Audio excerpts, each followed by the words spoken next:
Hello everyone, I am Pallavi Mishra and welcome back to my channel learn to teach. तो आज हम करने वाले हैं concurrent issues of education in India. ये है आपका B Ed semester 4 paper number 2। Paper number 1 आपका हो गया है और आप लोग का बहुत सारे लोगों ने मुझे मैसेज किया है कि पेपर आपका बहुत अच्छा हुआ है। बिल्कुल जैसा ही कि मैंने वीडियोस में पढ़ाया हुआ था, नोट्स में प्रोवाइड कराया था, सेम सेम वैसा ही पेपर आपका एग्जाम में आया है। और सबने पूरे पूरे क्वेश्चंस ऑलमोस्ट अटेम्प्ट किए हैं जिसने अच्छे से पढ़ा है। ठीक है, चलिए अब आज हम प्रिपरेशन करेंगे पेपर नंबर 2 की। तो देखिए ये पूरी पीडीएफ है, इसी तरह के नोट्स मैंने प्रोवाइड कराए हुए हैं। टोटल 50 पेजेस की ये पीडीएफ है। बट अब एग्जाम का टाइम है तो यहाँ पर मैं सिर्फ इंपॉर्टेंट पॉइंट का रिवीजन करवाऊंगी। ओके, जितना भी मुझे इस पीडीएफ में इंपॉर्टेंट पॉइंट है जो कि एग्जाम के 1-2 दिन पहले आप पढ़ सकते हैं और याद रख सकते हैं, तो वो यहाँ पर हम रिवीजन करेंगे थ्रू दिस पीडीएफ। इससे पहले अगर आप मेरे चैनल पर नए हैं, पहली बार आए हैं, तो चैनल को सब्सक्राइब कर लीजिए। वीडियो अगर यूजफुल और इन्फॉर्मेटिव लगता है तो एक लाइक और कमेंट जरूर किया करिए, उससे मुझे भी मोटिवेशन मिलता है आप लोगों के लिए ज़्यादा से ज़्यादा यूजफुल वीडियोस बनाने के लिए।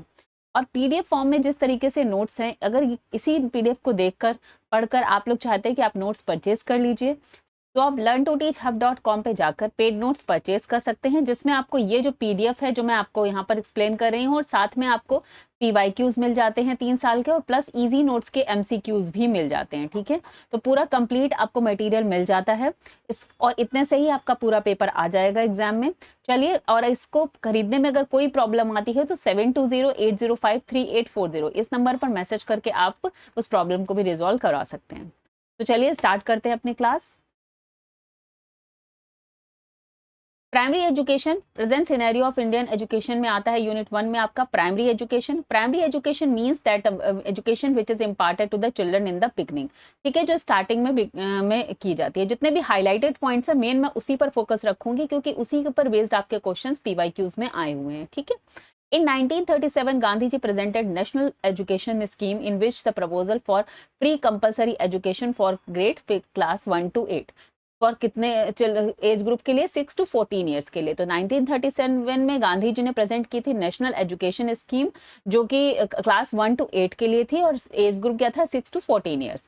और इसको क्या कहा गया, बेसिक एजुकेशन भी कहा गया, इसको बेसिक शिक्षा नीति भी कहा गया था। ठीक है, इसमें 2 पार्ट्स है। प्राइमरी एजुकेशन को 2 पार्ट्स में डिवाइड किया गया था, lower primary education which is class 1 to 5 and upper primary education which is class 6 to 8। Okay, next point आता है आपका, the national education policy in 1986 was implemented in the country and the 10+2+3 pattern of education is being followed. तो यहाँ पर है जो 10+2+3 pattern सबसे पूरी ओवरऑल पूरी कंट्री में कब फॉलो हुआ, ये हुआ नेशनल एजुकेशन पॉलिसी 1986 में।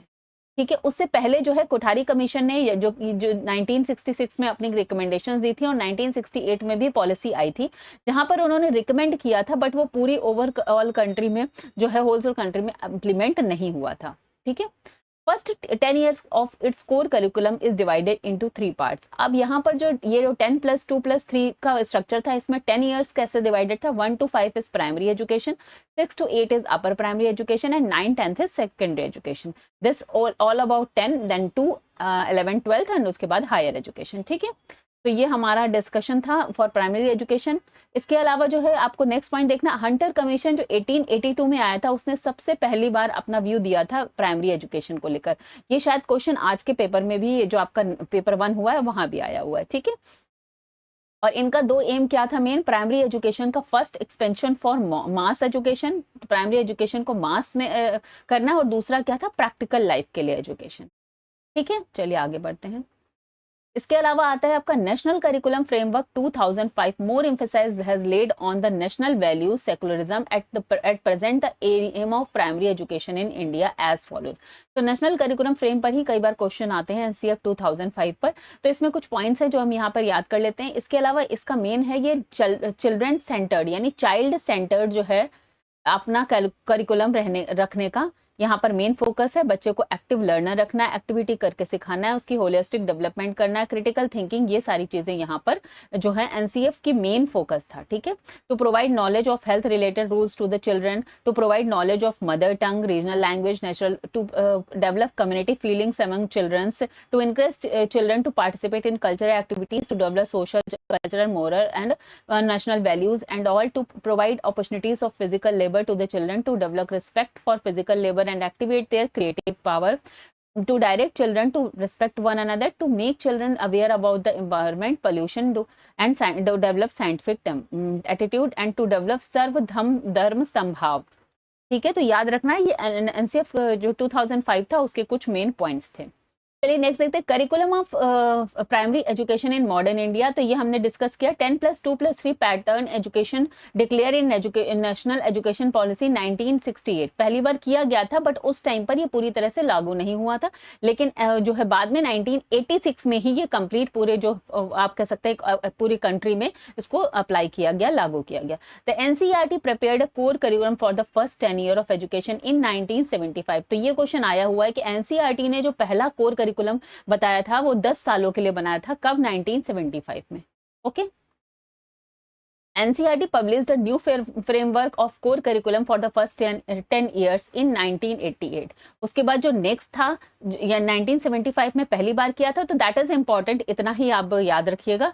ये नेक्स्ट पॉइंट तो 1988 में फिर उसका आगे का काम था, इतना हमें नहीं डीप में पढ़ेंगे। रिवीजन के पॉइंट ऑफ व्यू से ओनली मेन पॉइंट हम यहाँ पर आज डिस्कस करेंगे, ठीक है। एक जो इसमें याद रखना है कि 1975 में एम्फेसिस किस पे था? वर्क एक्सपीरियंस पे था, ठीक है। और जो 1988 में जब दोबारा उसने दिया है, तब वहां पर सोशली यूजफुल प्रोडक्टिव वर्ड यानी SUPW इस पर वर्क फोकस था। और अगेन जब 2000 में NCF आया हमारा जो नेशनल करिकुलम फ्रेमवर्क, उसमें वर्क एजुकेशन पर बात थी, ठीक है। तो ये मेन पॉइंट है, आपको याद रखना है। चलिए आगे बढ़ते हैं।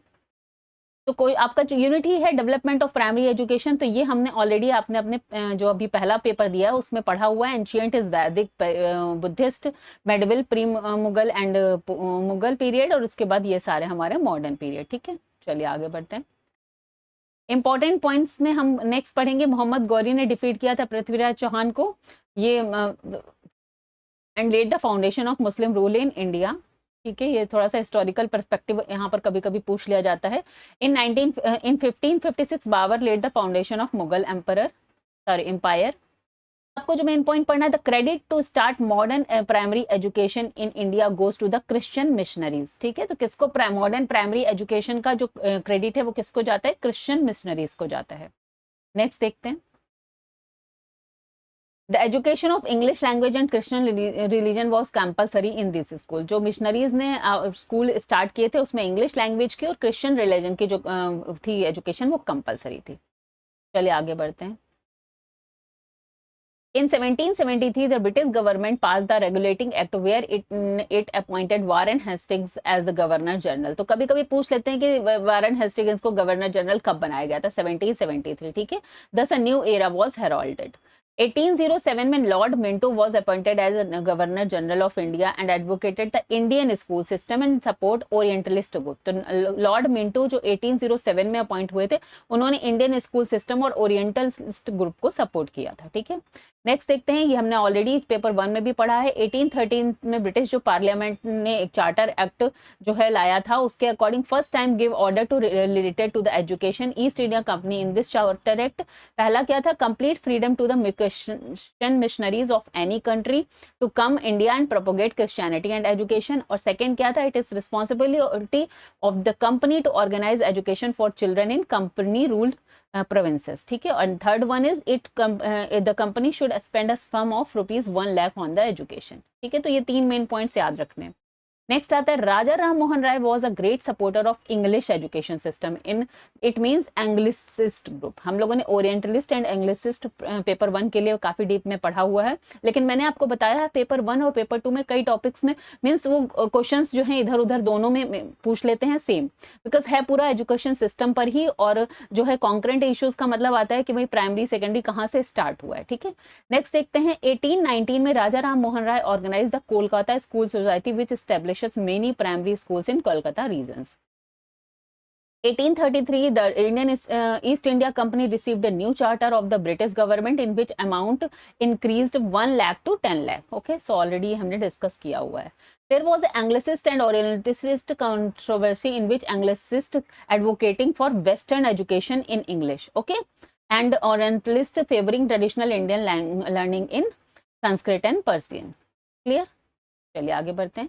This controversy is resolved by किसने किया था? 1835 में लॉर्ड मैकाले। नेक्स्ट देखते हैं, 1853, a new charter was to be issued to the company in which British government declared the education is the responsibility of company and company has to organize education for mass. तो 1853 में एक नया charter act आया था और उसके बाद ही Charles Wood ने जो है अपनी एजुकेशन पॉलिसी दी थी 1954 में. Declared his new education policy which is called Wood's dispatch. Okay. As per the Act to the financial grant to the regional language medium schools and English medium schools which fulfilled certain conditions started. तो से grant in commission का आज भी शायद question आया हुआ है, मैंने देखा है. सो ये वुड डिस्पैच ने दिया था. नेक्स्ट देखते हैं. लॉर्ड कैनिन आफ्टर इंडिपेंडेंस, जैसा कि हमने पेपर 1 में भी डिस्कस किया कि 1857 के बाद में जब ये अपराइजिंग हुआ उसके बाद में ब्रिटिश रूल पूरी तरह से जो है इंडिया में एस्टेब्लिश हो गया, जिससे कि कोई भी मींस कंपनी, जो इससे पहले ईस्ट इंडिया कंपनी का रोल था. तो after that Lord Canning was appointed as the first governor general and viceroy of India. 1859, the government imposed a primary education tax with the money so received from the tax exports from the expansion of primary education begin. Next आता है इन 1882 the government appointed Indian education commission, जिसे Hunter commission के नाम से भी जानते हैं. आज भी इस पे क्वेश्चन आया हुआ है. On the basis of its recommendation responsibility of the primary education was handed over the local bodies, decentralisation of education. ठीक है, तो किसने दिया था? हंटर कमीशन ने दिया था कि जो डिसेंट्रलाइजेशन ऑफ प्राइमरी एजुकेशन हो जाना चाहिए, मीन्स प्राइमरी एजुकेशन की जिम्मेदारी जो है वो लोकल बॉडीज पर जानी चाहिए. नेक्स्ट आता है 1892 में Sayajirao Gaikwad the king of Baroda made the plan of compulsory primary education for non abled. तो कंपलसरी प्राइमरी एजुकेशन के लिए ये क्वेश्चन भी आया हुआ है कि किंग ऑफ बड़ौदा ने किया था 1892 में. सयाजीराव गायकवाड़ इनका नाम था. ठीक है, जिन्होंने सबसे पहली बार plan of compulsory primary education दिया था. He achieved complete success in this work and result an act 1906 he made primary education compulsory in whole state. Next आता है 1910 Gopal Krishna Gokhale presented a proposal in the context of compulsory education in the central legislative council but it was rejected. तो 1910 में गोपाल कृष्ण गोखले ने भी compulsory education जो है primary education के लिए वो उसको सेंट्रल लेजिस्लेटिव में दिया था. In 1913, the government declared a new policy related to the education. Under this, compulsory primary education acted towards passed in 7 out of 11th provinces. तो जो समय ब्रिटिश गवर्नमेंट की टोटल 11 थी उसमें 7 में जो है प्राइमरी एजुकेशन कंपलसरी पास हो गया था 1913 में. Basic education Wardha education conference. ठीक है, ये तो अभी हमने पढ़ा पेपर 1 के लिए भी. 1944 sir John sergeant prepared an education plan with it was long term plan of 40 years. ये क्वेश्चन भी आज आया हुआ है, कितने दिनों का था. ठीक है, कितने सालों का था. Data reveals that the literacy rate was only 14% in 1947 when predators left India. ठीक है, तो जब उन्होंने छोड़ा था तो हमारा जो है लिटरेसी रेट कितना था? 14% ओनली. नेक्स्ट देख लेते हैं. आर्टिकल 45 ऑलरेडी हमने किया हुआ है, कॉन्स्टिट्यूशन में दिया है. मेंशन क्या किया? State shall endeavor to provide within a period of 10 years from the commencement of the constitution for free and compulsory education for children until they complete the age of 14 years. Okay, next देख लेते हैं. हाँ, question ये भी आया हुआ है 1951 तक 5 ईयर जो ईयर प्लान था वो बिगिन हो गया था 1951 में. ठीक है, 51 से 56.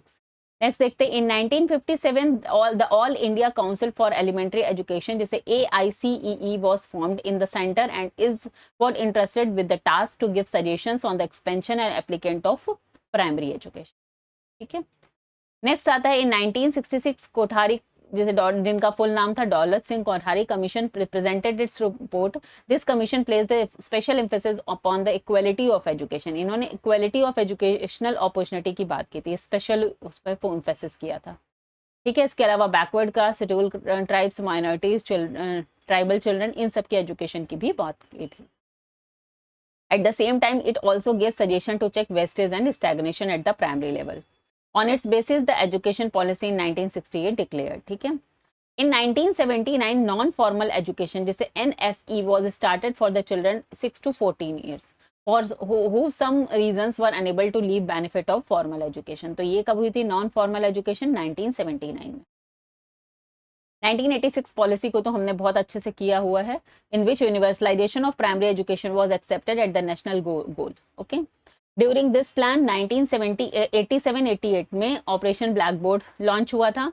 1990 में हमारा इंटरनेशनल कॉन्फ्रेंस हुई थी, education for all was held in Thailand. ये याद रखना है कि 1990 में ये क्वेश्चन आया है, that is why it is included here. Okay, international conference हुई थी जिसका जो कह सकते थीम थी एजुकेशन फॉर ऑल, थाईलैंड में। World declaration of education for all was made in this conference. During 5-year plan 92-97 in 1992, Lok Jambis program started in Rajasthan with a joint effort of provincial government and the central government and the Swedish institution. The district primary education program DPEP was started in educationally backward district in 1994. On 15th August 1995, the National Program of Nutritious Support to Primary Education, जिसे starting में NSPE popularly known as mid day meal. तो mid day meal का पहले नाम क्या था? National programme of nutritious support to primary education. ठीक है, कब लॉन्च हुई थी? On 15th August 1995। ऑब्जेक्टिव क्या था? Basic objective is to increase enrolment, attendance, retention of the children. The ninth 5-year plan 1997 to 2002, all the previous program related to the primary education remained in operation. At the same time, सर्व शिक्षा अभियान was approved in 2000. तो 2000 में यानी 9th year plan के दौरान पे हमारा सर्व शिक्षा अभियान जो है वो अप्रूव हुआ था, और लॉन्च कब हुआ था? 2001 में। याद रखना है, क्वेश्चन आता है। सर्व शिक्षा अभियान का प्राइमरी गोल क्या था? To make primary education universally available by the 2003 to provide 5 years of primary education to every children by 2007 to 8 years of primary education to every children by 2010. On 1st April 2001, the non-formal education was converted into Educational Guarantee Scheme and Alternative Innovative Education, okay, which is in short called Education Guarantee Scheme EGS. And it was made a part of सर्व शिक्षा अभियान in 2003. तो 2001 में launch हुई, जो बाद में 2003 में सर्व शिक्षा अभियान का ही पार्ट बन गई। The Operation Blackboard was also made a part of सर्व शिक्षा अभियान। नेक्स्ट आता है the 86th constitutional amendment of 2002 was known as the right of education to free and compulsory education act made elementary education for 6 to 14 year. तो 86th constitutional amendment act में ये काम किया गया, right और साथ में यहाँ पर ऐड कर दिया गया इसको आर्टिकल 21 में, और मॉडिफाई कर दिया गया आर्टिकल 45 को, जो एट द टाइम ऑफ जब कॉन्स्टिट्यूशन हमारा बना था उस समय आर्टिकल 45 में इंक्लूडेड था। ठीक है, अंडर SSA सर्व शिक्षा अभियान plan in the 9th year plan, the centre and state government spend ratio was 85:15। ठीक है, बट 10th में 9th के बाद आया 10th 5-year प्लान, उसमें ये रेशियो हो गया 75:25, और आजकल क्या है 50:50। Under Sarva Shiksha Abhiyan primary school was established where there was no primary school within a distance of 1 kilometre, और अपर प्राइमरी स्कूल जो है within a distance of 3 kilometre, कहीं कहीं पे 5 किलोमीटर्स भी दिया हुआ है। ठीक है, during 11th 5-year plan right to education act RTE 2009 was passed in came and force in 1st April 2010। Under this act, fundamental right of children is the 6 to 14 years for grade 1 to 8. All private schools shall be required to enroll children from weaker sections to extend 25%। ये हमें पता है, economic weaker section के लिए 25% का reservation हो।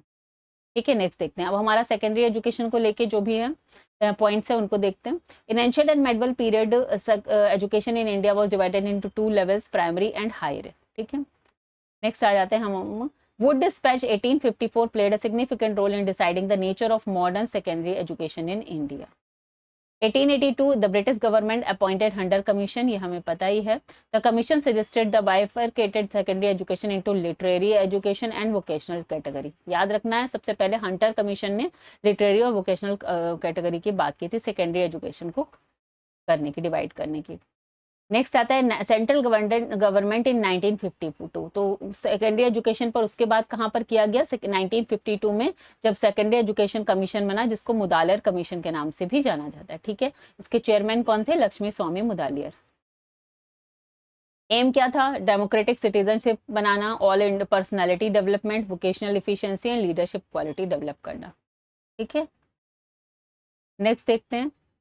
Curriculum of secondary education में क्या था? एनसीईआरटी 2000 में जो प्रिपेयर हुआ था फ्रेमवर्क, उसमें करिकुलम फॉर 10 इयर्स जो हमने पहले भी पढ़ा, जिसमें सेकेंडरी लेवल 2 इयर्स था। 3 लैंग्वेज फॉर्म थी। 3 लैंग्वेज देखिए, 3 लैंग्वेज ऑलरेडी सब, इसमें कोई कंफ्यूजन नहीं रखना है। सबसे पहली बार कोठारी कमीशन ने ही रिकमेंड किया था और उन्हीं के जो है उसको माना जाता है। आज ये क्वेश्चन आया भी हुआ एग्जाम में आपका पेपर 1 में। नेक्स्ट देख लेते हैं, development of secondary education in India. The expansion of secondary education in our country increase after Wood dispatch. The first thing declared in the dispatch establishment of education department in every provinces। तो ये question आया हुआ है कि सबसे पहली बार किसने education department in every provinces जो है एस्टेब्लिशमेंट की बात करी थी? तो वो डिस्पैच ने की थी। In 1855, education department was established in every provinces and they started managing every level of education. Okay. Next हम बात करेंगे 1917 द कलकत्ता यूनिवर्सिटी कमीशन यानी Sadler commission was appointed on it's recommendation secondary education board were established in all provinces. तो ये question भी आया हुआ है कि सेकेंडरी एजुकेशन बोर्ड्स किसकी रिकमेंडेशन पर सबसे पहली बार एस्टेब्लिश हुए थे? तो 1917 Calcutta university commission. From here onwards development of independent form of secondary education began during first 5-year plan यानी 1951 से 56 में 53 में सेकेंडरी एजुकेशन अपॉइंट हुआ है। Commission suggested to establishment of multipurpose secondary schools. In 1955 all India council of secondary education यानी AICSE was established, याद रखना है। During third 5-year plan 1961-66 से 1961 council National Council of Educational Research and Training NCERT was established. Next देखते हैं, during 5th year plan 1974-79 an open school was established by the CBSE in the last year of the 5th 5-year plan in 1979। ठीक है, central CBSE ने establish किया था। इसके बाद आता है during 7th 5-year plan ministry of human resource development established national open school in 1989। और मैंने कई बार आपको बताया कि ministry of human resource development अब मिनिस्ट्री ऑफ एजुकेशन हो गया है और यही क्वेश्चन आज एग्जाम में आ भी गया था। In 2002, its name was changed to National Institute of Open Schooling। तो 2002 में जो हमारा नेशनल ओपन स्कूल था वो हो गया national institute of open schooling. Full form भी कभी कभी आ जाता है तो याद रखिएगा NIOS। During the 11th 5-year plan 2007 से 2011 the Prime Minister of India in its Independence Day speech 2007 announced universalization of secondary education। In according to it, the central government started राष्ट्रीय माध्यमिक शिक्षा अभियान रामसा 2008-2009। ठीक है,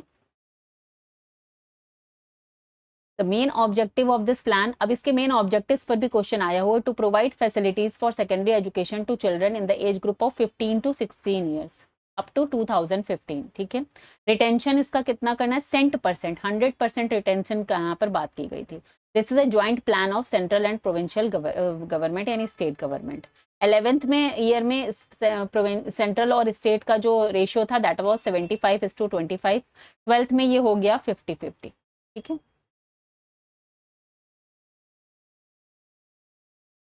नेक्स्ट देख लेते हैं higher education. Modern higher education is a real sense was started by the East India Company। First of all established the Calcutta Madrasa in 1781। ठीक है, in Calcutta। Higher education of 7 years duration was organized in the madrasa। ये याद रखना है। The curriculum of the Muslim higher education and British higher education both were imported in this। तो दोनों ही पढ़ाए जाते थे, ऐसा नहीं था कि खाली मुस्लिम ही पढ़ाया जाएगा। ठीक है, इन 1971 east India company established by Jonathan Duncan. ये भी हमने ये रिवाइज किया हुआ है, बनारस संस्कृत कॉलेज इन बनारस 1791। यहाँ भी 7 ईयर्स के लिए हायर एजुकेशन थी और higher education Hindu higher education और ब्रिटिश हायर एजुकेशन दोनों ही यहाँ भी पढ़ाई जानी थी। In 1800 Calcutta in Calcutta established Fort William college और ये लॉर्ड वेलेस्ली। ठीक है, जहाँ पर entirely based upon British system of education. The first Indian education commission 1882 suggested to make the curriculum of higher education more extensive and diversified.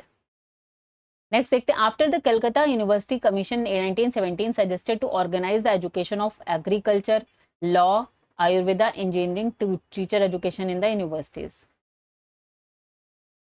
तो उसके बाद Calcutta university commission 1917 ने भी ऑर्गेनाइज करने का सजेशन दिया था एग्रीकल्चर पर, आयुर्वेदा पे, इंजीनियरिंग पर, टीचर एजुकेशन पर। के बाद हायर एजुकेशन की बात 1948 में the government of India appointed Radhakrishnan commission, जिसे यूनिवर्सिटी एजुकेशन कमीशन भी कहते हैं, हायर एजुकेशन की बात की थी। It suggested first degree course of 3 years duration. 64 में कोठारी कमीशन अपॉइंट हुआ था, उन्होंने 10+2+3 पैटर्न होल कंट्री में जो है प्रपोज किया था। हायर एजुकेशन यहाँ आफ्टर 2+2 के बाद ही स्टार्ट होनी थी, ये सब हम ऑलरेडी जानते हैं, ठीक है।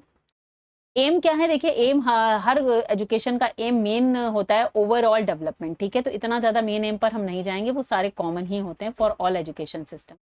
नेक्स्ट आता है यूनिवर्सिटी एजुकेशन कमीशन जो है give details graduate course for 3 years, वो हमने डिस्कस कर लिया है। बाकी national language Hindi, English, general education, religious education should be compulsory, these are the common topic, ठीक है। आगे बढ़ते हैं। यहाँ पर एक पॉइंट याद रखना है, gross enrolment ratio in higher education in India is around 26.3%, which is expected to increase 50% by the end of 2035। ये याद रखना है। इंपॉर्टेंट पॉइंट में और देख लेते हैं, जैसे Qutbuddin Aibak was the first Muslim ruler of this country, the Muslim rule begin in 1192। कभी कभी हिस्टोरिकल क्वेश्चंस भी पूछ देते हैं। In this country the first task which he did in the field of education was the brutal destruction of the Nalanda and Vikramshila university, ठीक है। Maktab for primary education and madrasa for higher education, ये question भी आज आया हुआ है एग्जाम में। Next देख लेते हैं। Akbar was established at Jesus college in Agra on the model of Jesus college of Portuguese system. ये क्वेश्चन आया हुआ है कि किसने Jesus college of in Agra जो एस्टेब्लिश किया था, किस किंग के उसमें हुआ था, तो अकबर। नेक्स्ट देख लेते हैं। 1817 में Christian missionaries establish the Shri Rampur college in Shri Rampur Calcutta, ये भी क्वेश्चन आया हुआ है, ठीक है। इन 1817 में Raja Ram Mohan Roy establish Hindu college in Kolkata, याद रखना ये क्वेश्चन भी आया हुआ है। In 1821 Elphinstone the governor of Bombay provinces establish Poona Sanskrit college in Poona, question आया हुआ है। The Wood despatch in 1854 declare to divide education in different level, primary, secondary, university education. At the same time, it is also declared to establish universities in Madras, Calcutta, Bombay, in the model of London University, याद रखना है। In 1880, Lord Ripon was appointed the Governor General and Viceroy of India. He appointed the Indian Education Commission, Hunter Commission in 1882. तो याद रखना Lord Ripon ने appoint किया था Hunter commission को, ठीक है। टू मेजर सजेशंस थे यहाँ पर, the grant and aid for higher education should be increased, secondary the higher education should be expand and new subject should be organised. 1902 में आ जाते हैं lord Curzon the governor general of viceroy of India, ये भी इन्होंने क्या किया था, इंडियन यूनिवर्सिटी कमीशन, ठीक है। तो कंफ्यूज नहीं होता, यूनिवर्सिटी एजुकेशन कमीशन वो अलग था राधा कृष्णन वाला, और ये है इंडियन यूनिवर्सिटी कमीशन, ठीक है।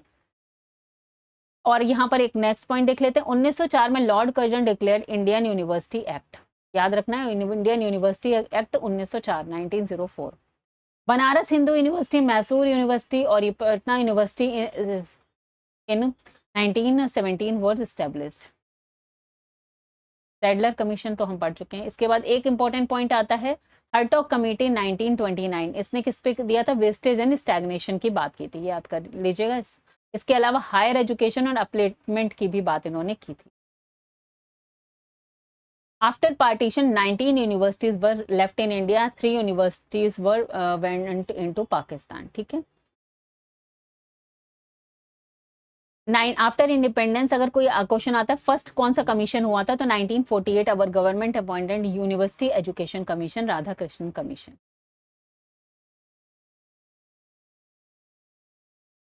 ये क्वेश्चन तो आज भी आया है कि 1953 the government converted the university education committee into university grant commission, ठीक है, 28 दिसंबर 1953।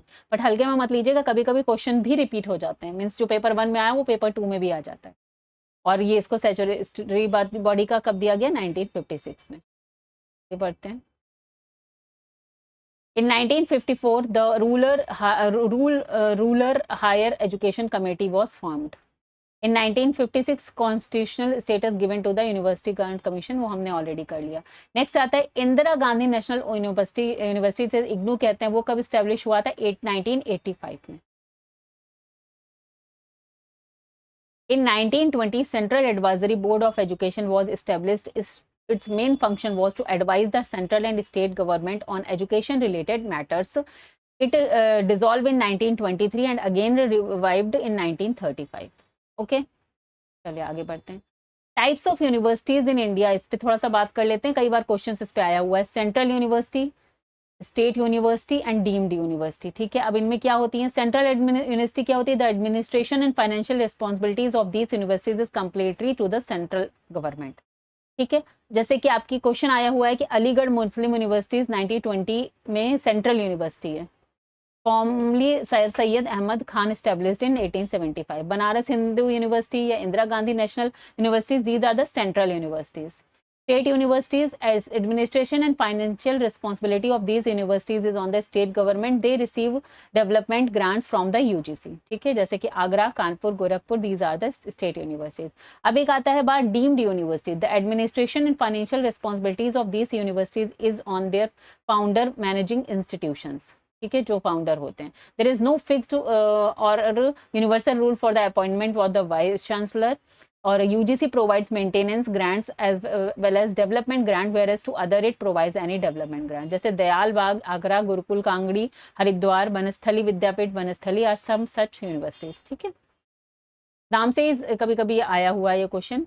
और यहाँ पर ये स्टेट यूनिवर्सिटीज में जो वाइस चांसलर या चांसलर होंगे वो स्टेट का जो गवर्नर होंगे वो होते हैं ना, और जो हमारे सेंट्रल होते हैं तो वहां पर president of the country is their visitor. ठीक है, याद रखना है, he has the power to appoint vice chancellors in the universities. और स्टेट यूनिवर्सिटीज में द गवर्नर और the state acts as their chancellor and vice chancellor are appointed by the governor. Okay, चलिए आगे बढ़ते हैं. नेक्स्ट पॉइंट देख लेते हैं. Percentage of agriculture universities in total universities in India is 18%. Point को याद रखिएगा. नेक्स्ट देखते हैं meaning of universalization. From the point of view of universalization of free and compulsory primary education from grade 1 to 8 in the age group of 6 to 14 means in India. क्या mean है इसका? कभी कभी मीनिंग पर theoretical question आ जा चुका है. Cent opportunity of और यूनिवर्सल एसेस, सेंट % इनरोलमेंट और यूनिवर्सल इनरोलमेंट, सेंट % रिटेंशन और universal retention, cent % success and universal achievement. In 2006, the dropout rate is approximately 45%. It means only 70% of the total student enrolled in class 1 reaches to class 8. In educational terminology, it is a term wastage. Okay. When a student leaves his education without completed it, it terms as a wastage. Literal meaning is loss by waste. तो देखिए ये कभी कभी question पूछना है, what is the literal meaning of wastage in education या stagnation is education. तो stagnation का मतलब है कि सेम ही क्लास में बार बार रिपीट हो रहा है. Like in 2006 nearly 40% children do not complete their education with in the stipulated time frame. Means main जो टाइम फ्रेम होता है उसमें नहीं कंप्लीट किया. ठीक है, so this means it is called stagnation. Means same class में ही आप बार बार रिपीट कर रहे हैं. नेक्स्ट आता है आपका Yashpal committee report 1993 was titled learning without burden. ठीक है, ये क्वेश्चन भी, इस पर भी क्वेश्चन एग्जाम में आया हुआ है. नेक्स्ट देखते हैं, chairman of this committee was professor Yashpal. के बाद एक नेक्स्ट पॉइंट है Hansa Mehta report. National council of women's education appointed Hansa Mehta committee in 1962 to suggest measures for the improvement of women's education.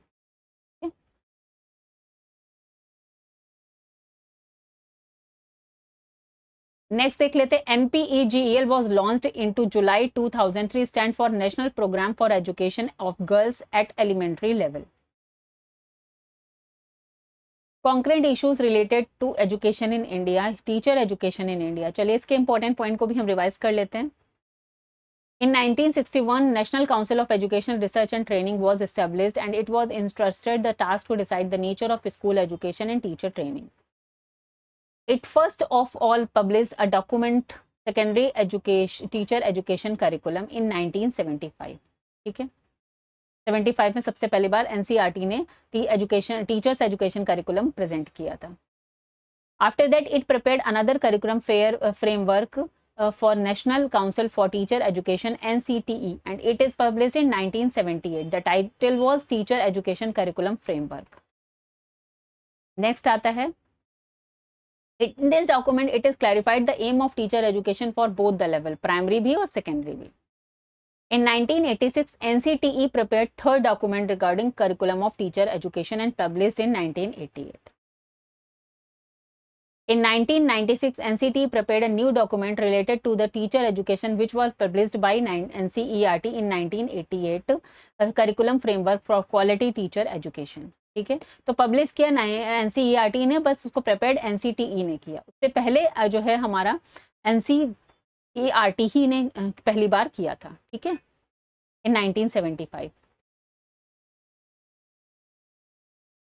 At present, the organization of teacher education in our country is found in two forms: pre-service teacher education and in-service teacher education. Okay, चलिए आगे बढ़ते हैं.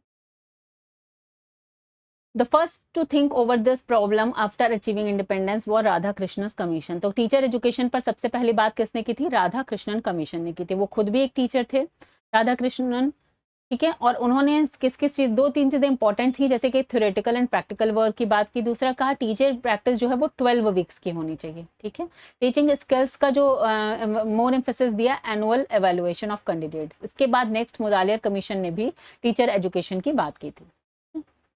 National education commission 1964-65, जिसे Kothari commission के नाम से जानते हैं, was to the first to think over the teacher education comprehensively in independent India. तो यहाँ इन्होंने बहुत विस्तार से डिस्कस किया, क्योंकि हम सभी जानते हैं कि राधा कृष्णन जो है यूनिवर्सिटीज के हायर एजुकेशन की बात की, मुदालियर ने सेकेंडरी की, फिर कोठारी ने पूरी ओवरऑल प्राइमरी हायर सेकेंडरी तीनों की बात करी. Next to discuss problem comprehensively was the national education policy 1986. उसके बाद टीचर एजुकेशन पर काम जिसने बात की वो था 1986 में. NEP 1986 decided to establish district institute of education training in every district for primary teacher education to raise some of the teacher education institute to center of teacher education CTS. ठीक है, तो आपको ये याद रखना है कि 1986 में जो डाइट हम जिसको जानते हैं उसके लिए 1986 की पॉलिसी में ही सबसे पहली बात की गई. हम आ जाते हैं distance education in India. In this system, the teacher helps the children, youth and adults outside the educational institutions. It is called distance education. ठीक है, because the learners learn without being present in the educational institutions. Some scholars call it as distance learning or some of as home study. ठीक है, distance education was first started by inventor of short hand Isaac Pitman. तो ये आपको याद रखना, ये question आया हुआ है. In our country Delhi university started correspondence course of a study in 1962. ठीक है, इसके अलावा फर्स्ट अगर जो है पूछा जाए 1969 open university was establish in Britain. ये क्वेश्चन आया हुआ है, इसीलिए मैंने हाईलाइटेड करके लिखा हुआ है. पहली बार 1969 ब्रिटेन में ओपन यूनिवर्सिटी स्टैब्लिश हुई थी, या यूके भी आया हुआ है शायद. In India the open university wing was first set up in Madurai university in 1977. ये है विंग.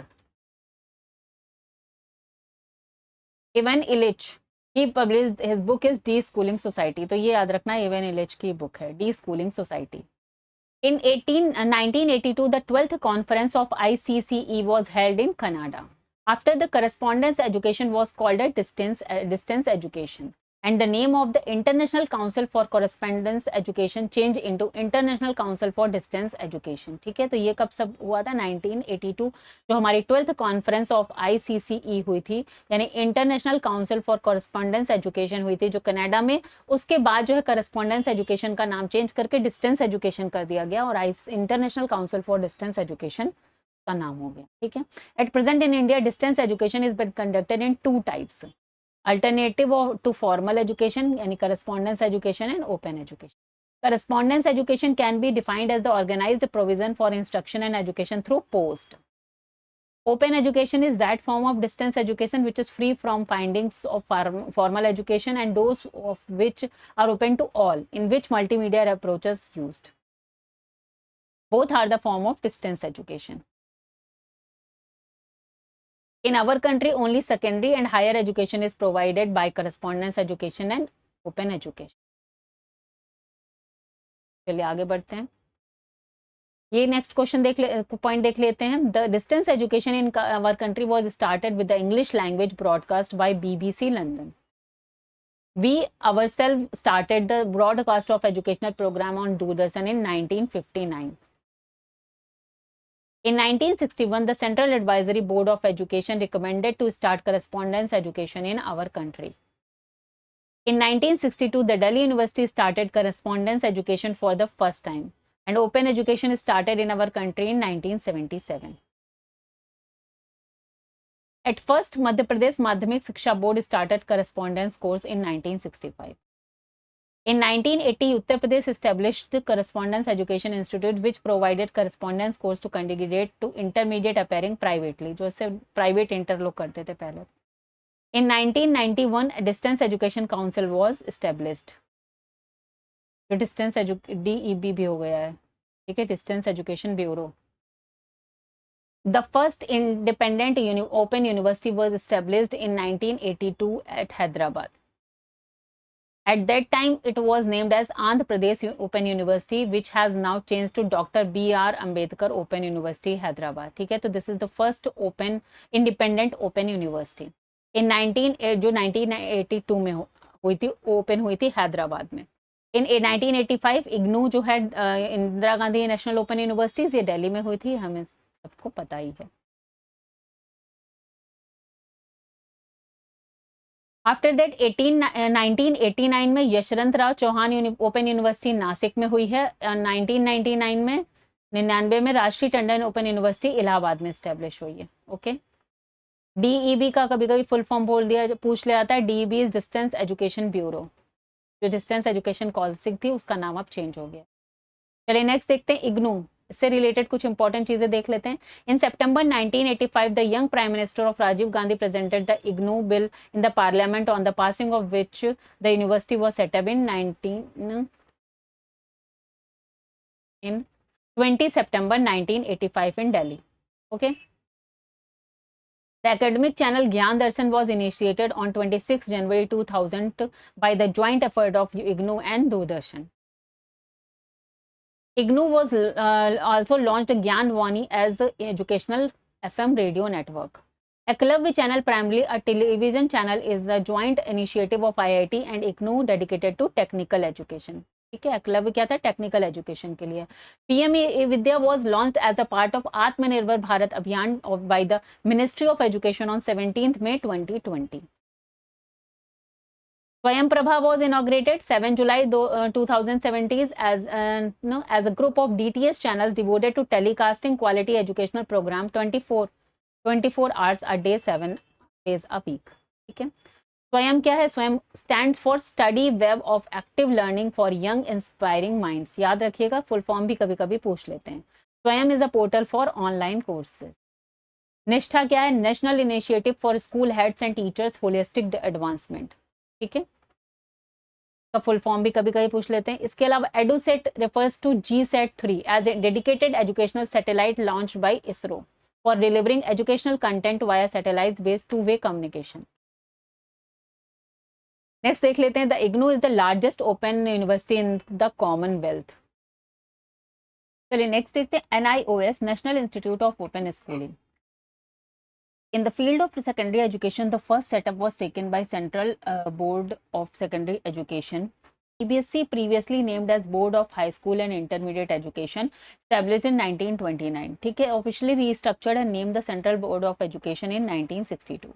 तो 1962 में इस्टेब्लिश किया गया था CBSE के नाम से. उससे पहले 1929 में यह board of high school and intermediate education इस नाम से इस्टेब्लिश हुआ था.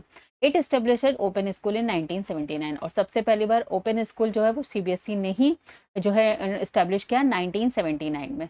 After the ministry of human research development establish national open school in 1989. Okay, next देख लेते हैं. इसके बाद है in 2002 it was names was changed as national institute of open schooling. तो जो नेशनल ओपन स्कूल था वो 2002 में चेंज होके हो गया national institute of open schooling NIOS. Its headquarter has been shifted to Noida.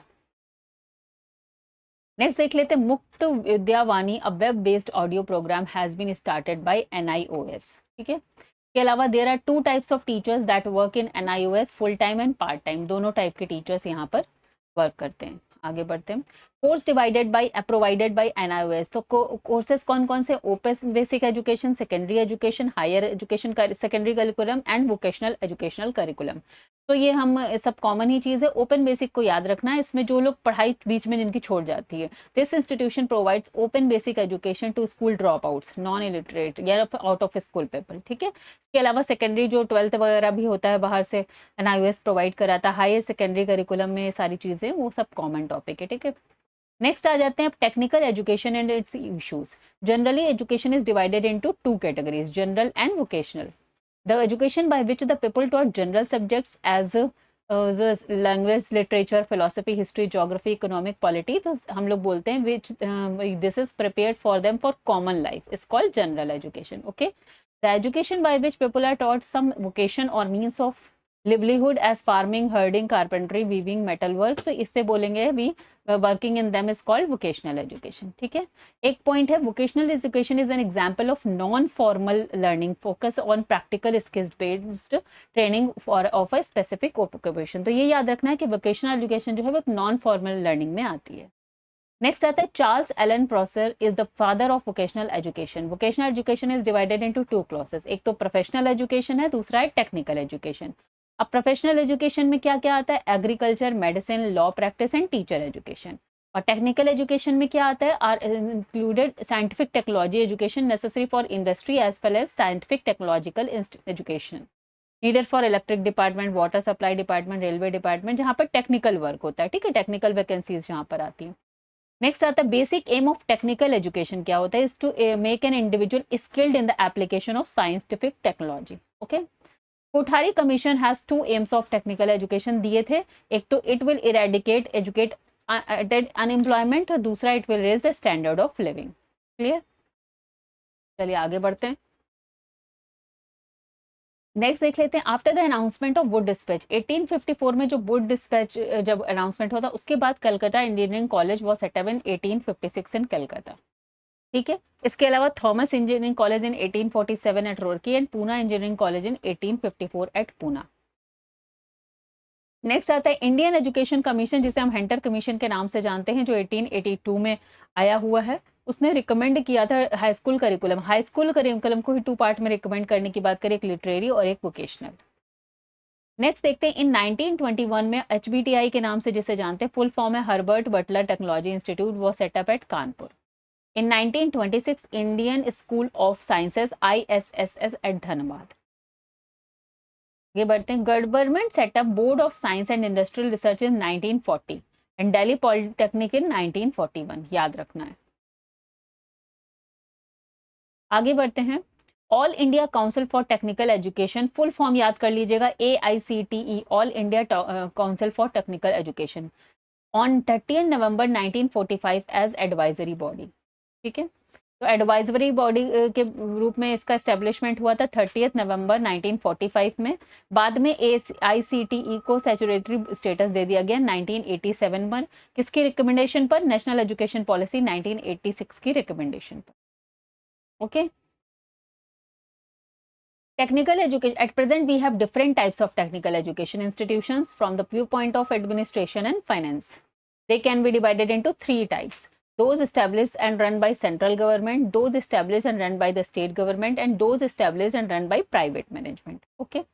There are two types of private educational institutes, एक aided होते हैं, मतलब government aided होते हैं, एक self financed होते हैं, ठीक है। Both types of technical institutes should be under the control of state government. Next आता है हमारा जो एक 1917 में सेडलर कमीशन था, recommended technical and vocational subjects were also included in the curriculum of high school in different provinces, okay.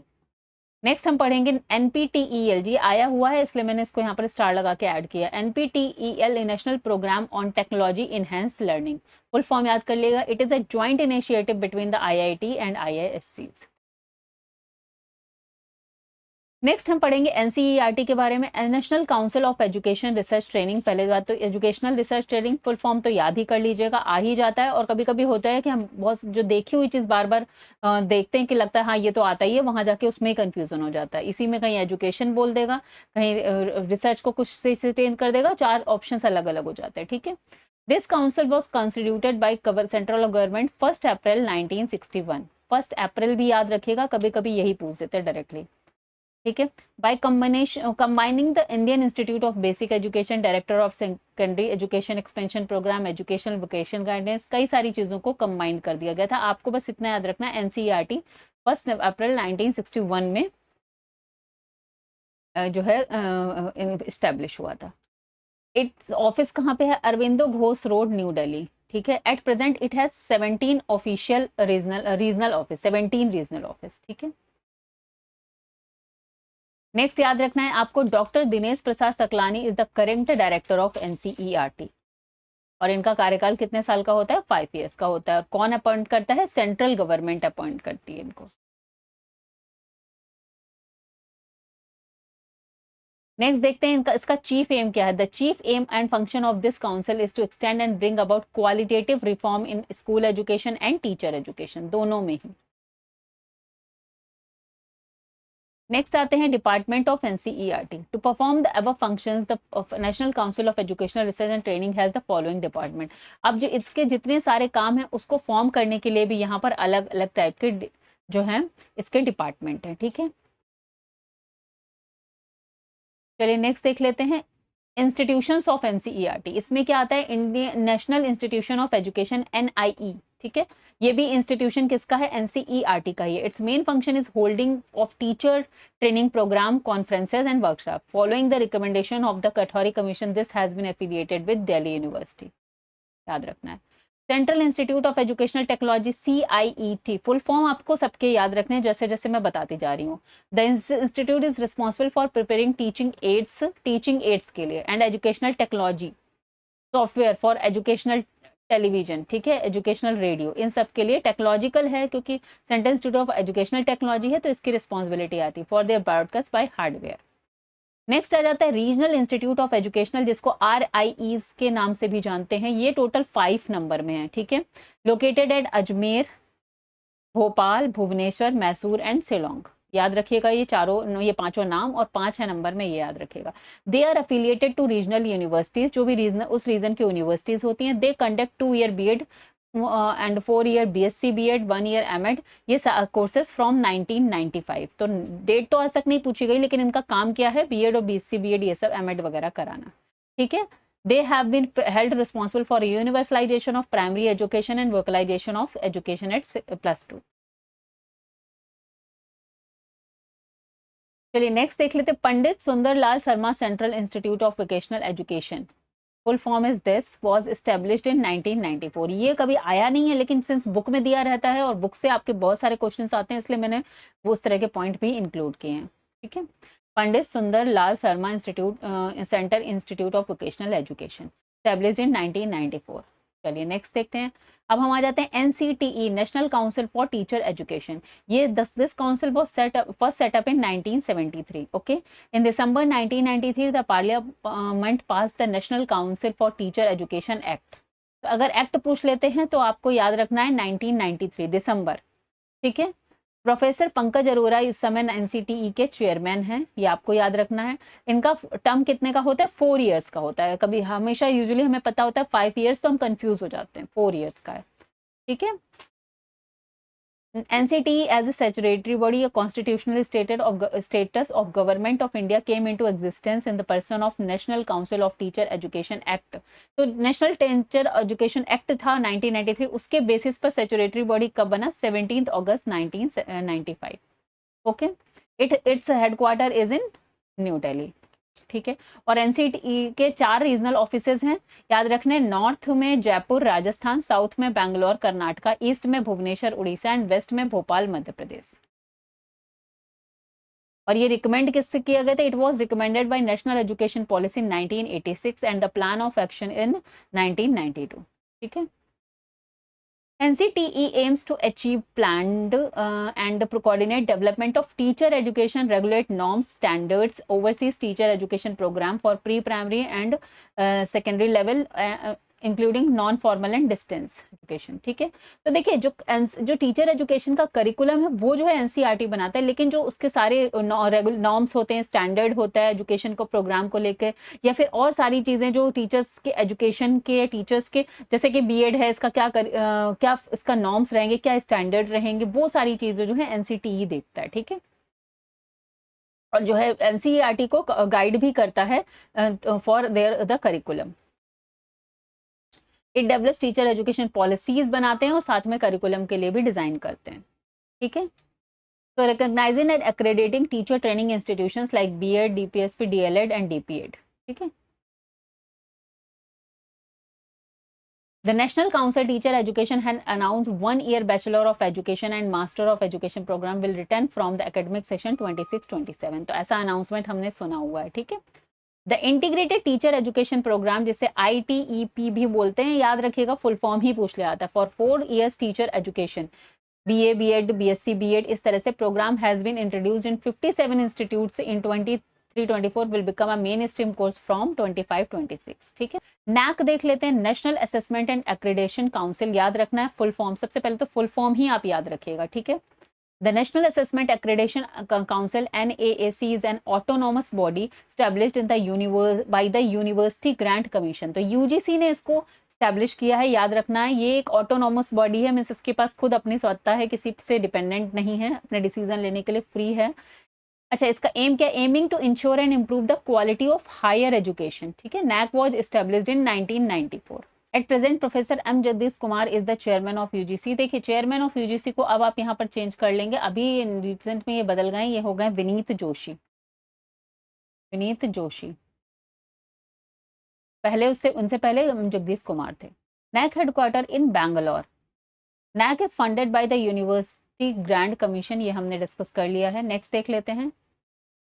1 April 2007, the NAAC was adopted a new method of assessment accreditation, से बोलते हैं assessment and accreditation, A by A. At present, it assess only those universities which are recognized by the UGC and those colleges which are affiliated with the recognized universities that have worked for 3 years. ठीक है, it accords A, B, C or C grades under its assessment and accreditation. At present, category being provided on the basis of cumulative grade point average CGPA. Next देख लेते हैं Nipah, National Institute of Educational Planning and Administration. In 1962, NIEPA was established by Ministry of Human Reserve Development. Reserve नहीं होगा, ये resource है. Development of Government of India. It is located in New Delhi, India. In 2006, NIEPA was granted deemed university status by UGC. Next देख लेते हैं, Shri Mahesh Chandra Pant is the chancellor and vice chancellor is professor Shashikala Vanjari. तो Shashikala Wanjari vice chancellor तो ये सही है, लेकिन यहाँ पर ये अभी चेंज हो गए हैं, ये हो गए हमारे रामाशंकर दुबे। ठीक है, वैसे पूछा नहीं गया है कभी, रामाशंकर दुबे हो गए हमारे नेपा के नए चांसलर, तो याद रखिएगा। अब नेपा का ऑब्जेक्टिव क्या है, क्या काम है, कभी कभी थ्योरेटिकल क्वेश्चंस आ जाते हैं। To develop capacity among educational functionaries at all level, to promote research in planning administration of education, administration को बेसिकली देखता है ये। To act as national resource centre in the field of education policy, planning, administration. ठीक है, next देख लेते हैं SCERT। SCERT is अगर state council of educational research and training, full form याद रखना है। आइडिया कब प्रमोट हुआ था, नेशनल पॉलिसी ऑन एजुकेशन 1986 में। It was also backed by the Kothari Commission, which was emphasized decentralization and need for state level academic bodies. तो Kothari commission में खाली एक तरीके से समझिए सजेशन दिया गया था, हिंट दी गई थी कि हम लोग डिसेंट्रलाइज कर देते हैं, जो नेशनल लेवल की मीन्स सारी एजुकेशन सिस्टम है उसको लोकल में स्टेट लेवल पर दे दी जाए या लोकल लेवल पे दे दी जाए। लेकिन बाद में ये जो है वो जो इसका मेन प्रमोशन था वो नेशनल एजुकेशन पॉलिसी 1986 को ही माना जाता है। It is an autonomous body. It functions as the academic authority for school education and teacher training, similar to NCERT at state level. ठीक है, most SCERT were set up in 1980. Delhi SCERT was established May 27, 1988. Aim क्या है? To improve the quality of education from pre primary to higher and secondary level, to provide academic reports in area like curriculum development, text book preparation, teacher training, education. ठीक है, ये और सारी चीज़ें हमें पता है। नेक्स्ट आते हैं हम लोग डाइट पर। District institute of education and training, again ये इसका प्रमोशन भी 1986 में ही हुआ था नेशनल एजुकेशन पॉलिसी में।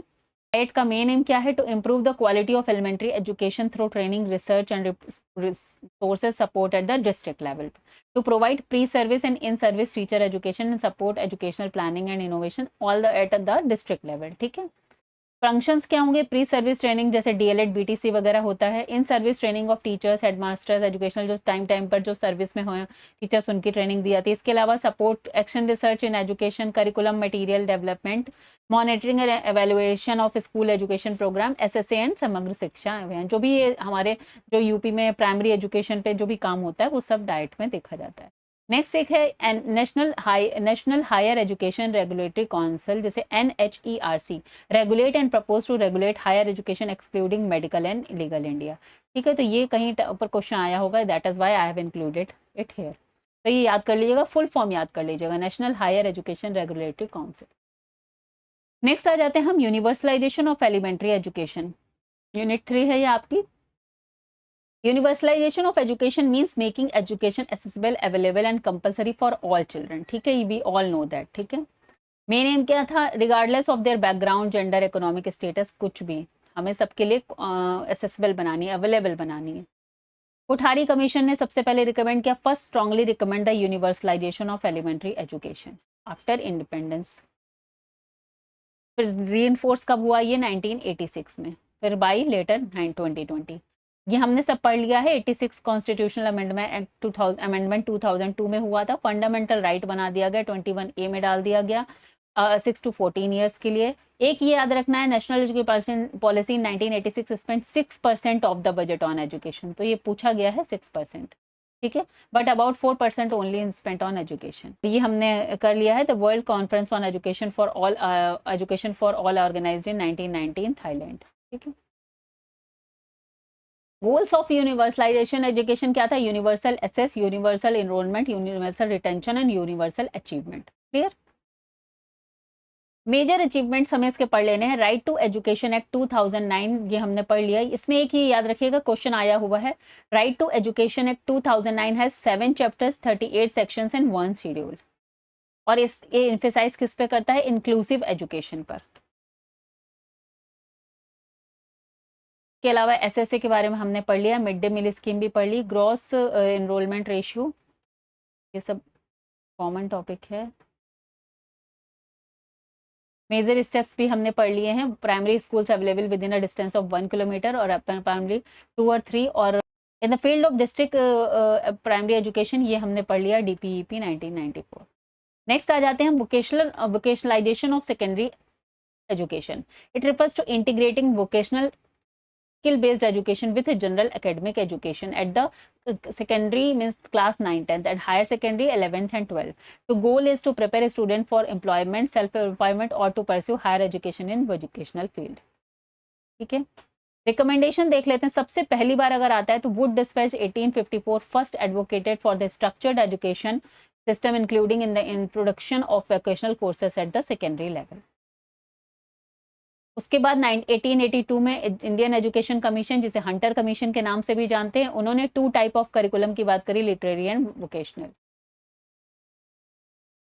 के अलावा एक आता है, the same type of recommendation was given under the Wood and Abbott इस रिपोर्ट इन 1937। इस पर क्वेश्चन आया हुआ है, दैट इज व्हाई ये यहाँ पर इंक्लूडेड है कि अगर मान लीजिए 4 ऑप्शन में आपको हंटर भी नहीं दिख रहा है, वुड भी नहीं दिख, वो ये भी नहीं दिख रहा है, वुड डिस्पैच भी, तो वुड एंड अपॉर्ट रिपोर्ट 1937 में भी आई हुई है। के अलावा सार्जेंट प्लान जो 1944 है, it was called literary and technological curriculum, इन्होंने भी इसकी बात की थी। ठीक है,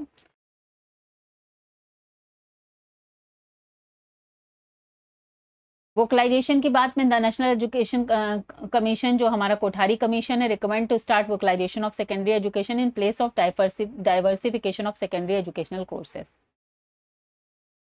एक्चुअली डाइवर्सिफाइड कोर्स की बात हमारे मुदालियर कमीशन में की गई थी। सेकेंडरी लेवल पर रिकमेंड किया था सेकेंडरी एजुकेशन कमीशन ने, जिसको बाद में कोठारी कमीशन ने बोला वोकलाइजेशन ऑफ सेकेंडरी एजुकेशन। ठीक है, 3 language formula was first propose by Kothari commission और नेशनल एजुकेशन कमीशन।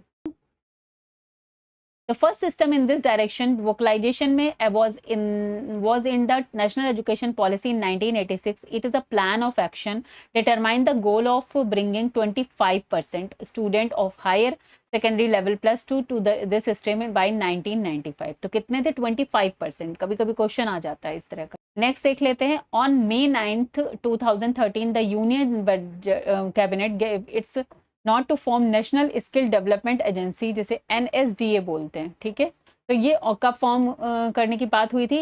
May 9, 2013। तो इसका फुल फॉर्म याद कर लीजिएगा, NSDA national skill development agency.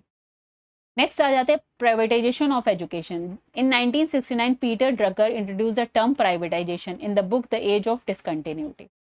ठीक है, प्राइवेटाइजेशन का मतलब क्या है? Privatization of education means the involvement of private individual group और institution in the ownership management and financing of educational institution. It includes opening of private schools, colleges, universities, self-finance institute without government funding and public-private partnerships. तो ये सारी चीजें हमने already जानते हैं। Who first recommended privatization of education? The idea was indirectly encouraged by the National Policy on Education 1986. तो पहला initially यहाँ पर किया गया था, it is revised programme of action 1990। तो देखिए आज का क्वेश्चन था कि प्रोग्राम ऑफ एक्शन में ये एक्शन क्या है, या प्रोग्राम ऑफ कुछ और दिया था, 3-4 नाम दिए हुए थे, तो इसका सही नाम था प्रोग्राम ऑफ एक्शन 1992। ठीक है, तो ये जो इनिशियल आइडिया था वो नेशनल एजुकेशन पॉलिसी 1986 में आया था। Evaluation of higher education in India in context of privatisation. देखिए कुछ एक जो थ्योरेटिकल टर्म होता है, कभी कभी मैंने देखा है थ्योरेटिकल क्वेश्चंस आ जाते हैं। जैसे कि पॉजिटिव एस्पेक्ट क्या होगा? Increased access, more colleges and universities specially in professional fields like engineering management open हो गया। इनोवेशन हो रहा है प्राइवेटाइजेशन की वजह से, modern infrastructure, use of technology, industrial link programme. आपने देखा ही है क्या डिफरेंस है government colleges and private colleges में। ठीक है, तो ये सारी चीजें भी इसमें आती हैं। नेक्स्ट आ गया, वो तो हो गया प्राइवेटाइजेशन। अब हो गया commercialisation of education. At present, some private institutions are establishing educational institution to earn money in the sense that the education has become a vocation for earning money, and some people call it commercialization of education. ठीक है, commercialization of education means treating education as a commodity rather than a social service. Main इसका मतलब ये है, कभी कभी meaning ही पूछ लेते हैं कि what does this mean. Recommended by again National Policy on Education 1986 or revised program of action 1992. By commercialization of in education in India meant commercialization of higher education. Next आता है examination of reforms in education. Examination is the pivot point around which the whole system of education revolves, and the success or failure of the system of education is indeed an indicator of the success and failure of the particular system of education. This is just an introduction about this topic. आगे हम बढ़ेंगे। After independence university education commission, secondary education commission, Kothari commission, Yashpal committee have suggested reform education.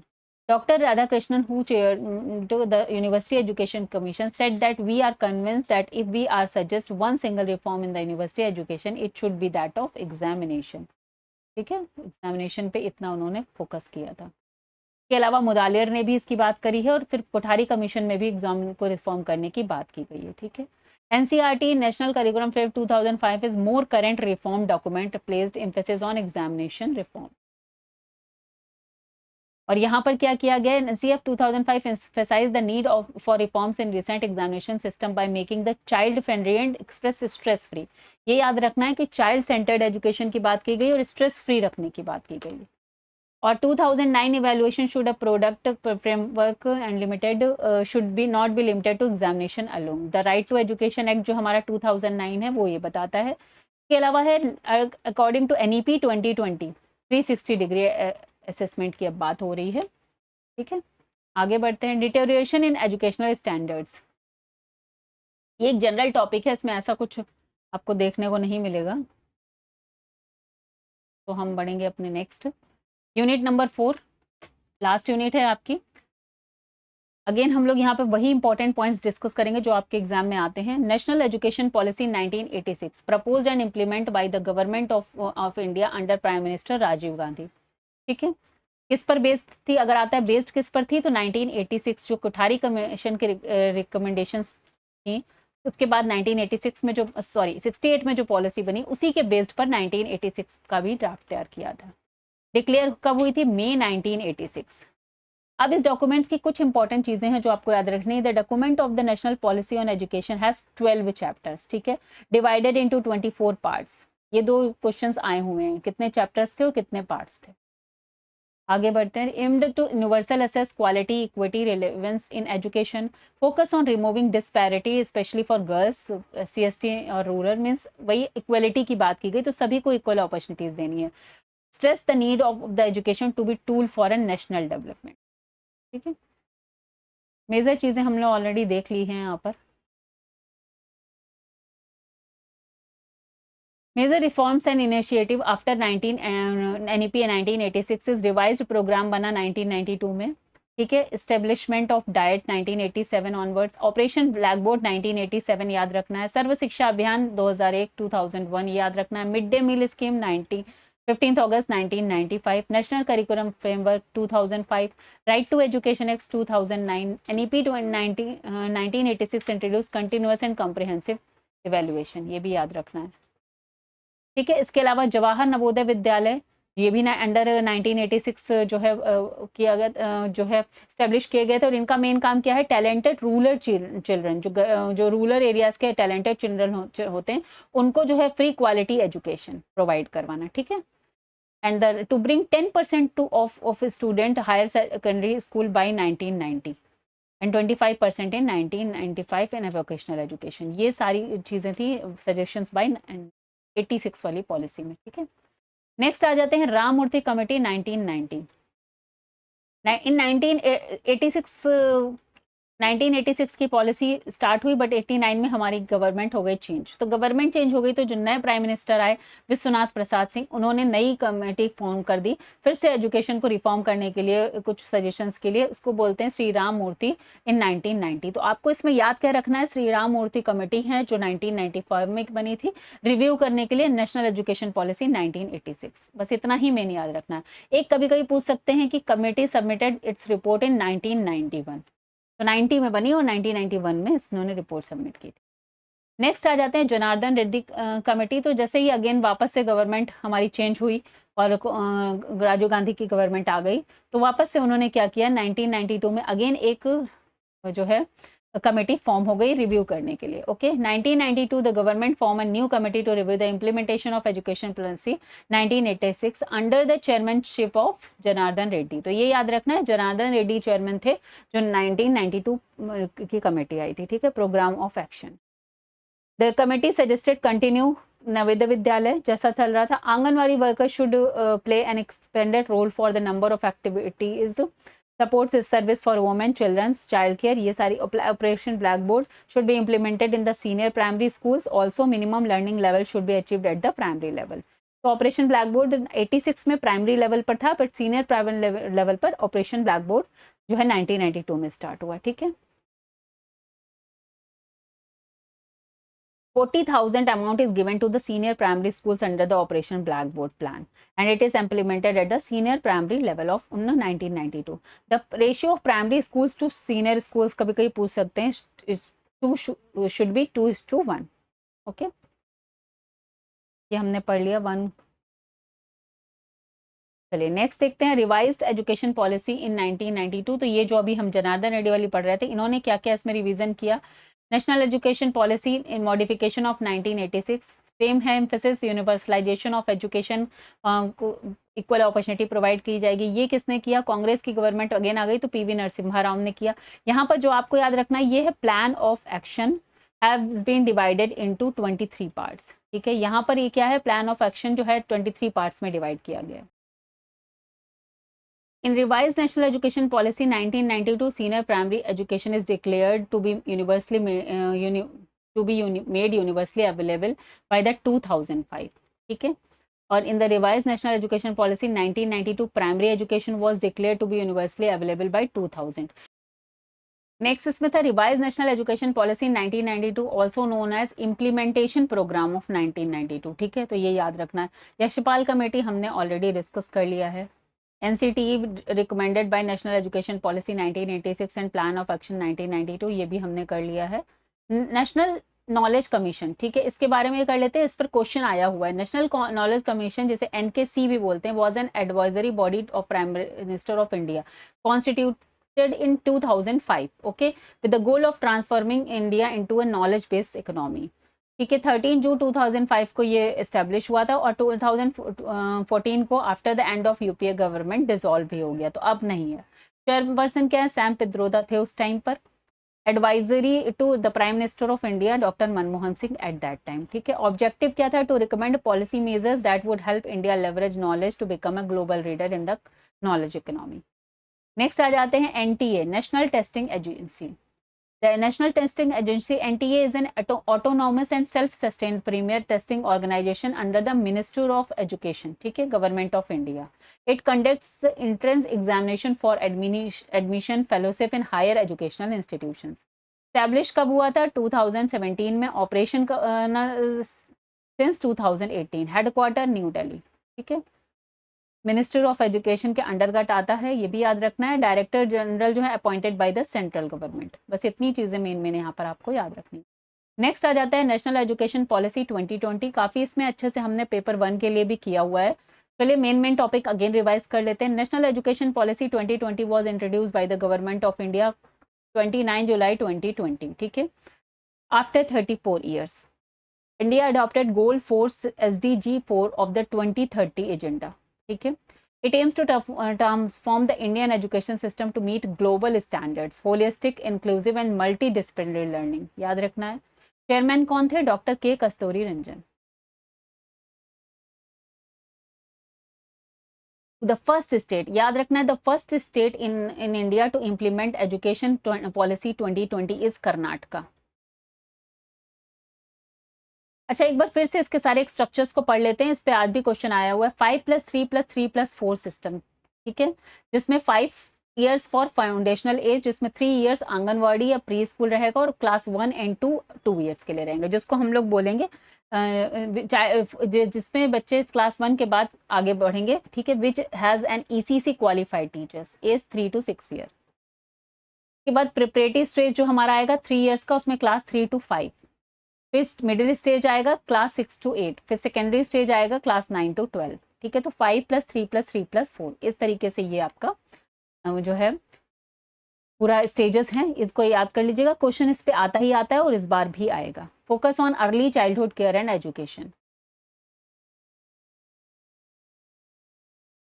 बाकी सारा हमने deep में discuss किया हुआ है already. According to the highest priority of achieving educational literacy and numeracy by all students by grade 3 by 2025, मतलब grade 3 तक के सारे बच्चे जो हैं वो फाउंडेशनल जो लिटरेसी होती है, रीडिंग राइटिंग और न्यूमरेसी, मतलब नंबर्स कैलकुलेशन, एडिशन सब्सट्रैक्शन, उतना उनको आ जाना चाहिए। पीपल टीचर रेशियो हम यहाँ पर 30:1 है। ठीक है, यहाँ पर एक आया है vocational education from grade 6 with internship. इसको प्रपोज किया गया ग्रेड 6 से ही बच्चों को जो है वोकेशनल एजुकेशन जो है यहाँ पर प्रोवाइड कराने की बात की गई है। There is a goal to achieve 100% gross enrolment ratio in preschool to a secondary level by 2030। ये याद रखिएगा। ठीक है, एक क्वेश्चन आया हुआ है, the NEP 2020 mandate a minimum of 50 hours of continuous professional development CDP for teachers annually. और एक और है 19-20-20 recommend 10 day bagless day period for student in grade 6 to 8। तो ग्रेड 6 से 8 के लिए पूरे साल में आपको 10 डे जो है वो बैगलेस पीरियड रखने, बैगलेस डे रखने। ठीक है, नेक्स्ट आएगा हायर एजुकेशन के लिए क्या क्या रिफॉर्म है। फ्लेक्सिबल करिकुलम होना चाहिए। 4 ईयर जो बैचलर डिग्री है, academic bag credits ABC, autonomous for colleges. ये सारी चीज़ें इतनी इंपॉर्टेंट नहीं है, कॉमन है। नेक्स्ट हम आ जाते हैं, जो हमारा टॉपिक है, the aim will be increase gross enrolment है यहाँ पर। Ratio in higher education including vocational education from 26.3% था 2018 में, जो कि 50% हो गया 2035 में रखा गया ये एम। इस पे क्वेश्चन आया हुआ है। ठीक है, By 2030, the minimum qualification for teachers will be 4-year integrated B.Ed degree. Skill India mission aim to reach 300 million youth by 2022. ठीक है, तो ये क्वेश्चन पहले साल का है, आया हुआ है, इसलिए मैंने यहाँ इंक्लूड किया हुआ है। कभी कभी पिछला भी दे देते हैं। Public investment in education is to be 6% of GDP। के अलावा promoting Indian language and culture की बात की गई है। 3 लैंग्वेज पॉलिसी इन स्कूल की बात की गई है। ये सारी चीज़ें ऑलरेडी हमने की हुई हैं। होलिस्टिक प्रोग्रेस रिपोर्ट की कार्ड की बात की गई है। होलिस्टिक डेवलपमेंट यहाँ पर की बात की गई है और उसी के रिपोर्ट कार्ड भी उसी के बेसिस पर तैयार किया जाएगा। 360 डिग्री असेसमेंट का मतलब क्या है, इस पर क्वेश्चन आ सकता है। For focus on critical thinking, problem solving, creativity rather than just mark. Next एक है नेशनल असेसमेंट सेंटर, परख। परख का फुल फॉर्म आ सकता है, आया हुआ है, Parakh performance assessment review and analysis of knowledge for holistic development. Clear. Board exams reform हो चुके हैं। Board exam will be made easier by testing core competency rather than rote learning. वो student will have to attempt 2 boards, ठीक है, to improve scores. तो ये जो 10th board जो है वो इसी साल से 2 बार होने लगा है, तो ये याद रखिएगा, मे भी इससे रिलेटेड क्वेश्चन आ जाए।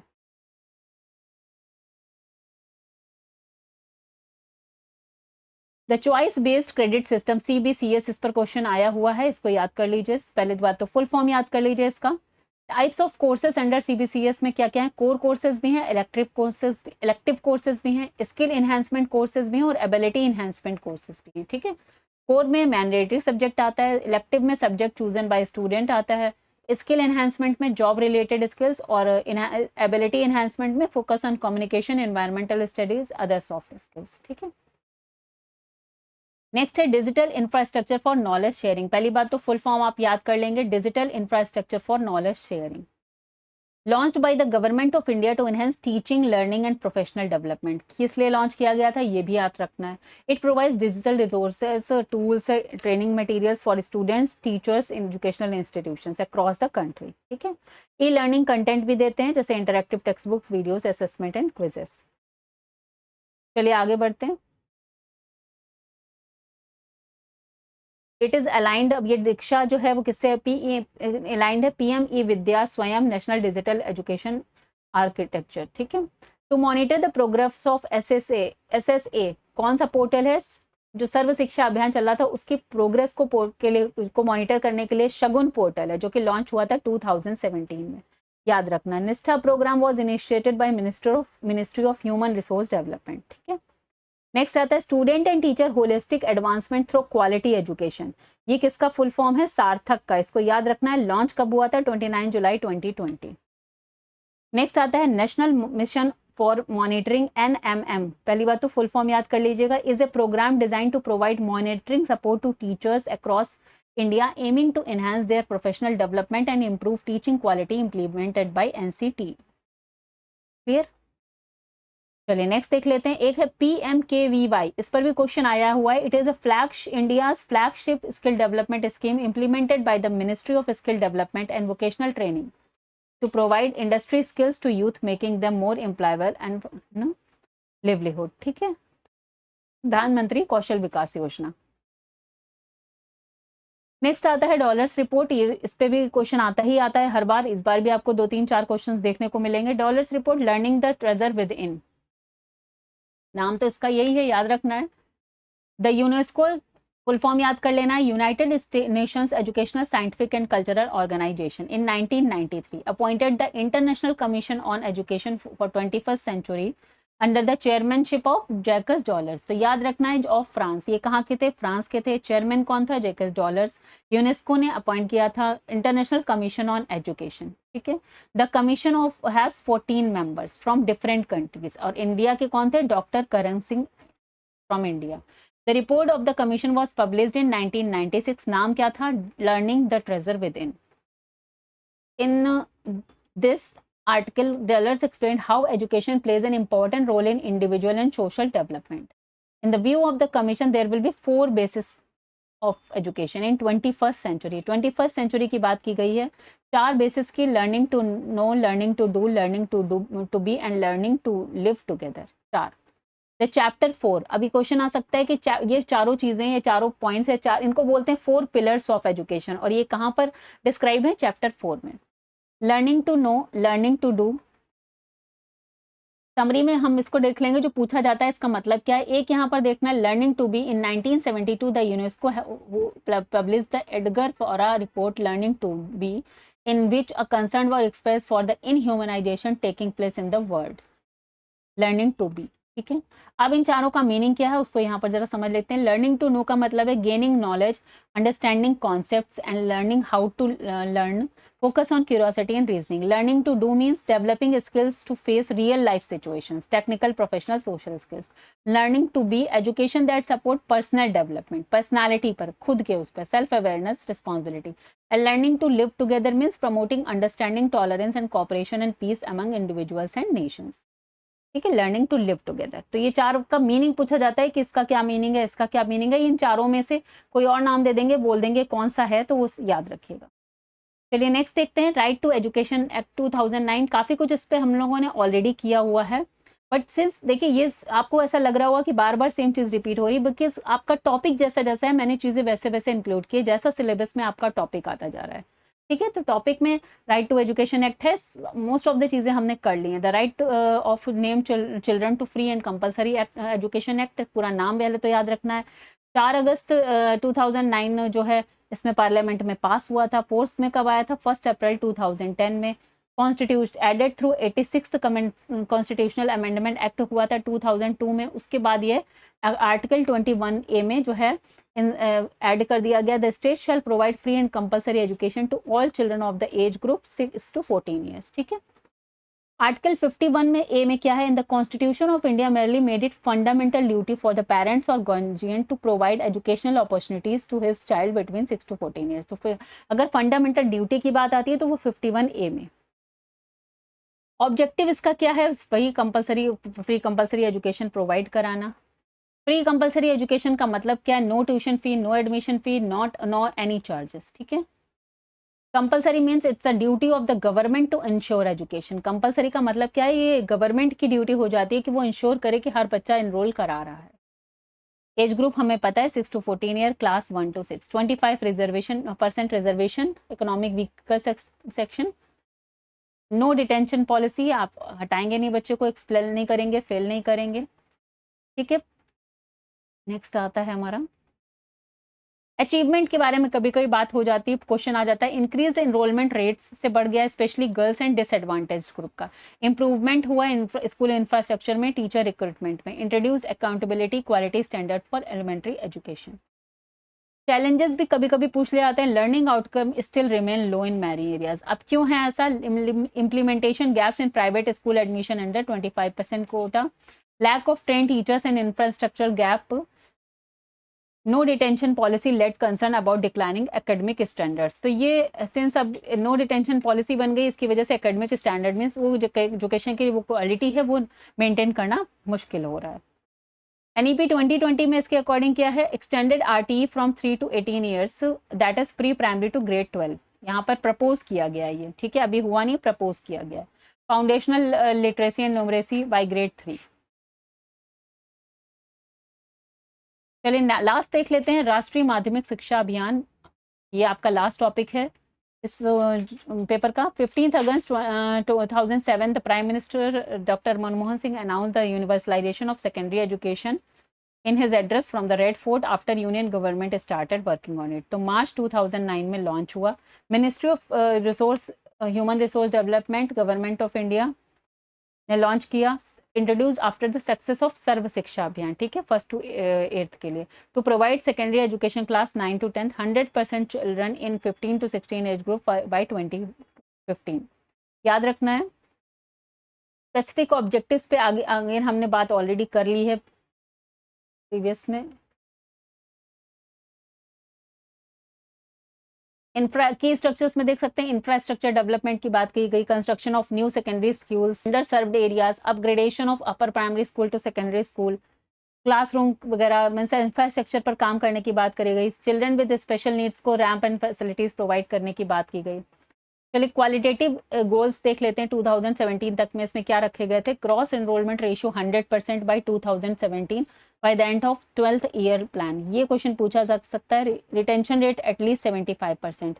प्यूपिल टीचर रेशियो 30:1 का माना गया था। Access to secondary school within 5 kilometre for all education. ठीक है, ये राष्ट्रीय माध्यमिक शिक्षा के अंतर्गत रखा गया था।